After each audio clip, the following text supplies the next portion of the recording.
আসসালামু আলাইকুম। প্রাইমেক্স এডুকেশনের পক্ষ থেকে সকলকে শুভেচ্ছা জানাচ্ছি। ২০২৬ সালের এসএসসি পরীক্ষার পুনর্বিন্যাসকৃত পাঠ্যসূচি। বিষয় বাংলা প্রথম পত্র, বিষয় কোড ১০১। ২০২৬ সালের এসএসসি পরীক্ষার শর্ট সিলেবাসে বাংলা প্রথম পত্রের প্রথমেই আমরা গদ্য অংশে কি কি রয়েছে তা আমরা জেনে নিব। শিরোনামে প্রথমে রয়েছে প্রত্যুপকার, তারপরে রয়েছে শুভা, বই পড়া, আটির ভেপু, মানুষ মোহাম্মদ সাল্লাল্লাহু আলাইহি ওয়াসাল্লাম, নিম গাছ, শিক্ষা ও মনুষ্যত্ব, প্রবাসবন্ধু, একুশের গল্প।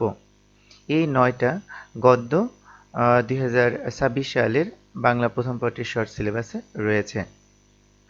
কবিতা অংশে রয়েছে কপোতাক্ষ নদ, জীবন বিনিময়, উমর ফারুক, সেই দিন এই মাঠ, বৃষ্টি, আমি কোনো আগন্তুক নই, তোমাকে পাওয়ার জন্য হে স্বাধীনতা, বসেক। এই ৮টি কবিতা রয়েছে এসএসসি শর্ট সিলেবাস বাংলা প্রথম পত্রে। উপন্যাস রয়েছে ১৯৭১ হুমায়ূন আহমেদের লেখা। মোট ক্লাস নিতে হবে ৬৮টা, অর্থাৎ গদ্য, পদ্য এবং উপন্যাস মিলে মোট ৬৮টা ক্লাস নিতে হবে। আমরা মোট ক্লাসের সংখ্যা আমরা এখানে দেখতে পাচ্ছি।